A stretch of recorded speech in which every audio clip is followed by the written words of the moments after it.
Hey, good morning, Pastor Steve here. Proverbs 24, 21, and 22 talks about respect for God and King. My son, fear the Lord and the King. Do not associate with those given to change, for their calamity will rise suddenly, and who knows the ruin those two can bring. Wisdom tells us to fear the Lord. Also, wisdom to fear those in authority, the king. Earthly rulers, their position deserves respect and honor, not necessarily their behavior.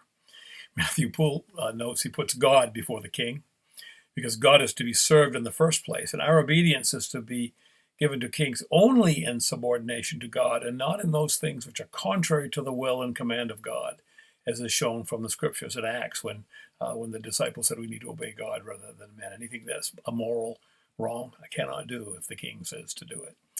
Don't associate to those given to change. Those who want to overthrow or change the present system need to take really great care.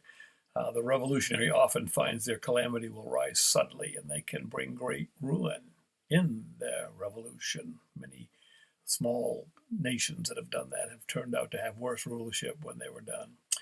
Those given to change, the Bible tells of those, many of those. Korah, remember, and his accomplices. That was, I guess you would call it a groundbreaking moment, resulted from their rebellion. Absalom rebelled against his father, and he had his hang-ups as well. And Sheba, then the 10 tribes, remember, that cried, ease our yoke. And then when Rehoboam didn't, they split from Judah, and the nation was divided. And before them, those in Samuel's time that cried, no, we want a king like the other nations instead of God. Rebellion, says the prophet Samuel, is like the sin of witchcraft, and it caused Saul to be removed from the throne. Paul noted that the weapons of our warfare are not earthly methods, not fleshly methods, but mighty methods. Prayer and proper living and the gospel are the tools of our arsenal.